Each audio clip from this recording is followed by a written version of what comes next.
We've all been there, haven't we? You see someone, maybe they're struggling a bit, you offer some advice, something you think is genuinely helpful, and, well, it just lands with a thud. Oh, absolutely, crickets. Oh. Or worse, maybe even a bit of pushback. Exactly. So today we're really going to dive deep into this whole dynamic. What makes someone coachable? And what makes someone else seem almost uncoachable in others? And let's be honest, sometimes in ourselves too. Right. The mission here is to get under the hood. Yeah. Understand why some folks are like sponges, just soaking up feedback, always looking to grow, while others seem to have this invisible shield up. Deflecting everything. Yeah, anything that challenges how they already think. Yeah. We want to explore the why behind it all. It makes me think of that Plutarch quote, something like, "The mind is not a vessel to be filled, But a fire to be kindled." Yeah, I love that one. It really hits on that idea of willingness, doesn't it? That you Yeah. have to be ready to kind of spark that fire yourself. Totally. Hmm. And look, this isn't some new phenomenon. Think about Socrates back in ancient Greece. His whole thing was questioning people's beliefs. And he wasn't exactly Mr. Popular all the time for doing it. Not at all. People pushed back. They resisted having their core assumptions challenged. It just shows that, well, this resistance to guidance, it's kind of baked into the human condition, It's so true. And you see it today, right? In Yeah. therapy, effective teaching, it often uses that Socratic method. Guiding, not just telling. But that guidance only works if the person is actually willing to, like, walk that path with you, lean into those sometimes uncomfortable questions. Okay, so let's get practical. What are the real differences? Coachable versus, let's say, less coachable. We've looked at quite a bit of material on this. Yeah, we have. So coachable folks, generally, they're open to feedback, even the tough stuff, maybe after the initial ouch. Right. They value growth more than protecting their ego. They pause, they reflect instead of just, firing back. Exactly. They communicate, they stay in the conversation, ask questions if they're not clear, and crucially, they get the growth often feels a bit uncomfortable. Okay, so the flip side, the uncoachable tendencies. Well, it's often the opposite, isn't it? Defensive, quick to dismiss feedback, or they just shut down completely. Yeah, the ego seems to be the priority over actually getting better. And instead of reflecting, maybe they react really impulsively, where they just, poof, vanish. Avoidance, ghosting emails, changing the subject. Anything to avoid digging into the tricky stuff. And that discomfort, they see it as an attack, not progress. Precisely.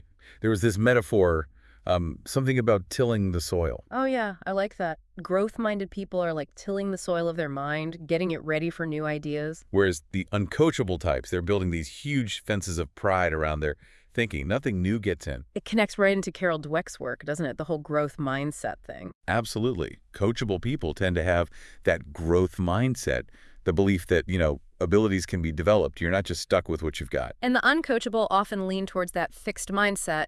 Talent and intelligence are just static, set in stone. And that Stanford research Dweck did back in 2006, it really showed this. Kids praised for effort. They wanted harder tasks. They saw it as a chance to learn. But the kids praised just for being smart. They often avoided the tough stuff. They didn't want to risk failing and sort of tarnishing that smart label. It was all about ego protection. So, practically speaking, what are the signs, the red flags, that someone might be leaning towards that uncoachable side? Okay, several key things pop up. Chronic defensiveness is a big one. Taking any feedback, even if it's meant constructively, as like a personal attack. We've all seen that. Then there's the constant excuse making. It's always something external, right? Never taking personal responsibility. Though it's interesting, some research suggests this isn't always just ego. Sometimes it's a learned response from really negative feedback experiences in the past. Huh, that's a good point. Changes how you might approach it. But yeah, the excuse machine, it's never their fault. Bad timing, someone else dropped the ball. The planets weren't aligned. Yeah. Avoidance is another one.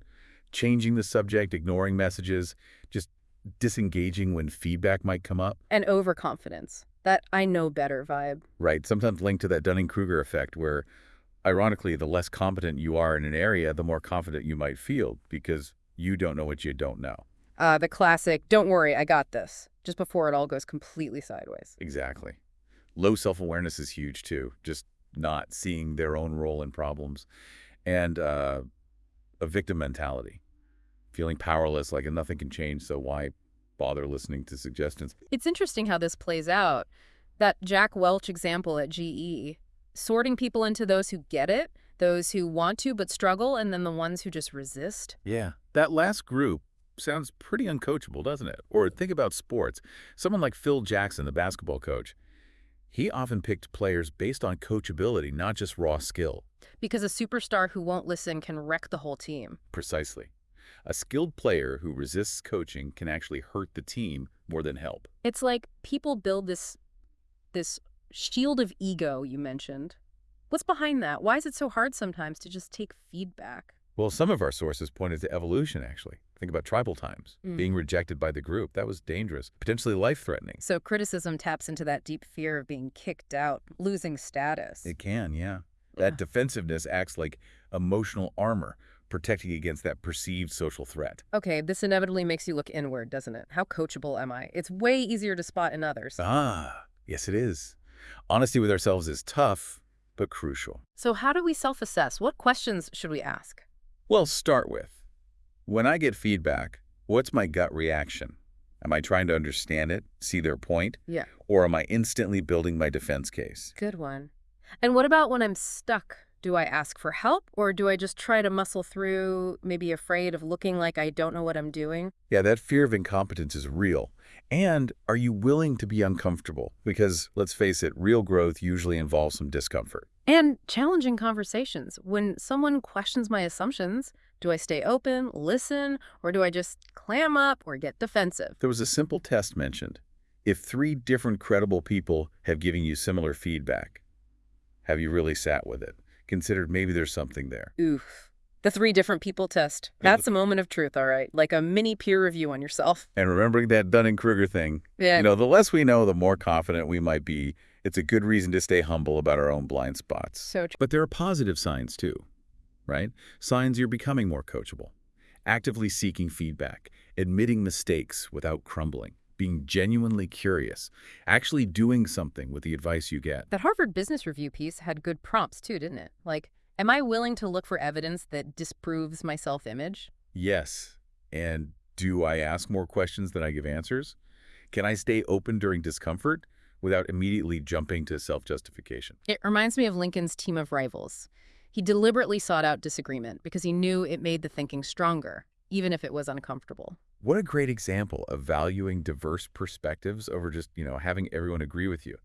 So shifting gears a bit, when we're the ones trying to help someone who seems resistant, setting boundaries is really, really important for our own sanity. Absolutely crucial. You can care deeply, you can want the best for them, but you can't make them grow. It's their journey. You can plant the seeds, but they have to water them. You can lead the horse to water. But you can't make it drink. Classic for a reason. Focus on the offering, not forcing the outcome. And be aware of that. Helper's high. Helping feels good, releases endorphins. But it can turn into martyrdom if you're just draining yourself trying to fix someone who isn't engaging. Exactly. Attachment theory talks about this too.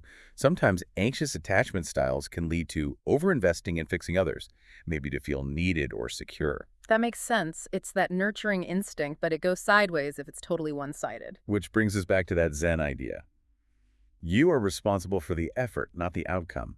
Offer the help, offer the insight, but their choice, their growth, that's on them. So for us, the helpers, what are the warning signs? When is our helping maybe becoming unhelpful or even harmful to ourselves? If you start feeling consistently angry or resentful or just totally drained after interacting with them, that's a big clue. Or if you realize you're putting in way more effort than they are, like pushing a giant rock uphill alone. Definitely. You feel like you're constantly chasing them.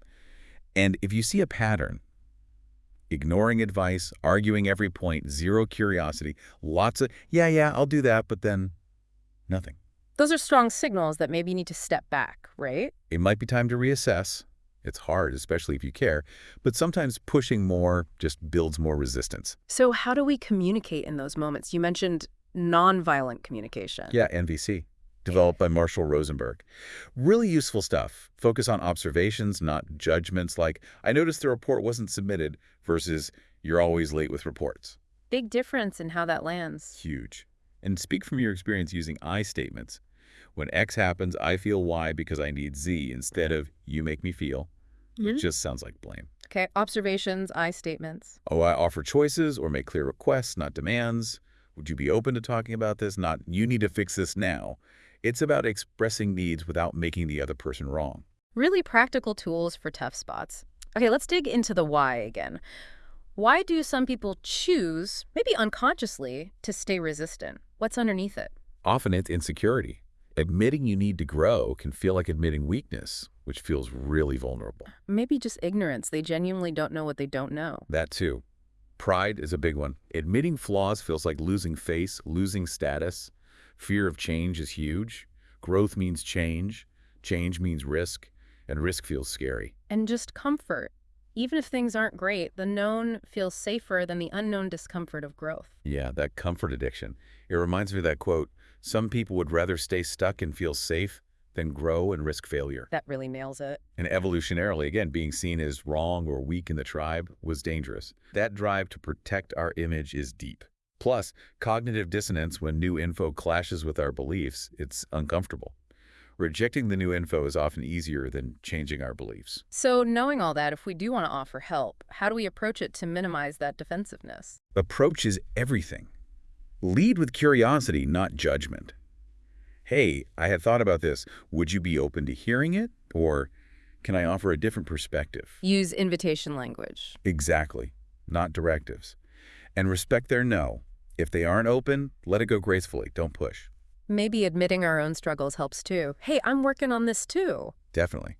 Makes you more human, less like a know-it-all judge. I found X helpful when I was struggling with this. Wonder if it might resonate with you. And remember, a bit of discomfort isn't necessarily bad. It can be a sign that learning is happening. You mentioned the flight response earlier too, ghosting, avoidance. How does that fit in? Yeah, it's part of that fight, flight, freeze response to perceived threat. Feedback can feel threatening, so flight looks like avoiding the meeting, ignoring the email, changing the subject fast. Like the student skipping tutoring because they're scared of bad news. Exactly. Or the employee dodging their one-on-one. It's an emotional eject button. And you mentioned a societal thing too, like we value convenience over resilience sometimes. Yeah, there's an argument that modern life sometimes encourages avoiding discomfort, which can make us maybe a bit more fragile in facing challenging feedback or interactions. So many layers. What about personality? You touched on things like the Big Five or Myers-Briggs. How does that play in? It definitely influences our natural leanings. Someone high in openness to experience on the Big Five. Probably more naturally receptive to new ideas, so maybe more coachable. And high narcissism, less so. Generally, yes. That inflated self-view and resistance to seeing flaws gets in the way. Even conscientiousness can be tricky. Great with clear goals, maybe resistant to vague, open-ended feedback. And agreeableness might just nod along. Could happen. They might agree outwardly to keep the peace, but not actually internalize or act on the feedback. And thinking about DSC or MBTI, a high D in DSC or maybe an ISTJ type might resist unsolicited advice out of independence. Whereas a high S or an ISFJ might be too accommodating. Potentially, yeah. Might struggle to hold their own perspective. The point is, resistance isn't always arrogance. It can be fear or just a different natural style. Temperament matters. And culture, how does that impact things? Hugely important. In some Eastern cultures with more hierarchy, openly challenging a senior person's feedback might be really uncommon, even if you disagree privately. Whereas in some Western cultures, there's more expectation of pushback or questioning unless it's invited. Exactly. So your coaching style really needs to adapt. No one size fits all. What about age or life stage? Tends to make a difference. Younger folks, maybe less experienced with consequences, might seem less coachable sometimes. Not always, but it's a pattern. Whereas midlife adults, maybe after hitting some bumps in the road? Often become more open, yeah. Life challenges can foster humility and a willingness to learn new ways. Which reinforces the idea that coachability isn't fixed, it's fluid. Totally. Think of it like stages. Stage 1 might be ignorance you don't even know you need to grow. Then maybe resistance, you become aware, but the ego fights back. Then maybe contemplation, wrestling with it privately. Then preparation, getting ready, open but cautious. Leading to action, actually trying things out. And finally, maybe mastery, actively seeking feedback, driving your own growth. Someone who seems uncoachable might just be early in that process. It helps bring compassion to it. That's a much more helpful frame, and you made a distinction between teachable and coachable. Yes, subtle but key. Teachable is about acquiring knowledge, like learning rules. Coachable is about transforming behavior and attitude based on that knowledge, like applying the rules effectively in the game under pressure, Well, listening to strategy. got it. Memorizing the playbook versus running the play the coach called? Exactly. And let's bust the myth of the perfect coach. Sometimes it's not the person being uncoachable, it's just a bad fit. Right. Different people need different styles. Tough love, gentle nudge, more autonomy. The right seed still needs the right soil. It takes humility on both sides. Not every coach is right for every person, and that's okay. Can coachable people become uncoachable? Are there traps? Oh, for sure. The success trap, past wins lead to arrogance, thinking you know it all now. Yeah. Failure fatigue. Too many setbacks lead to shutting down, feeling like nothing works. Or over-identity, like your whole self-worth is tied to being the expert, so admitting weakness feels impossible. Exactly. All of those can trip up even normally coachable people. We see it in stories, right? Edison learning from failures, coachable by results. Tyson, maybe coachable early, less so later with fame. Yeah, potentially. Even Steve Jobs seemed to evolve, right? Famously difficult early on, but later seemed more receptive to his team's expertise, even if imperfectly. It shows it's dynamic. Can we talk about how it feels? You describe those archetypes. Yeah, being coachable might feel like leaning in, maybe a little nervous, feeling that sting of truth, but breathing through it, thinking, okay, maybe they're right. And uncoachable feels like. Arms crossed, mentally rehearsing your rebuttal, feeling defensive, maybe small, wanting to just escape the conversation. Recognizing those physical or emotional feelings in ourselves is huge for self-awareness. Definitely. Okay, as we wrap this up, what are the main takeaways? The art of helping and letting go. Key things. Help the willing. Respect the unwilling's autonomy right now. Detach from the outcome, crucial for your own well-being. And keep working on our own coachability. Lifelong learning. Absolutely. And self-compassion helps here. Research shows being kind to ourselves when we mess up actually makes us more open to feedback later. And that detachment piece, Gerald Jampolsky said, love is letting go of fear. Often our need to fix others is about our own fear. Wow. That's powerful. There's so much more here, too. Why feedback hurts, coaching versus controlling, how to get more coachable. Tons of related threads. But it really comes down to compassion, understanding the depth and nuance, humility, and recognizing it's rarely black and white. There's usually a lot going on beneath the surface. This has been really insightful. I'm definitely thinking about times I've resisted. What was really going on for me then? That's the journey, right? Asking those questions. Maybe consider, just for yourself, what underlying fear or belief might have been driving that resistance in a past moment. That's a great question to sit with. It makes me think of that Anais Nin quote. Which one? You can't save people. You can only love them. A profound place to end. Acceptance and compassion go a long way.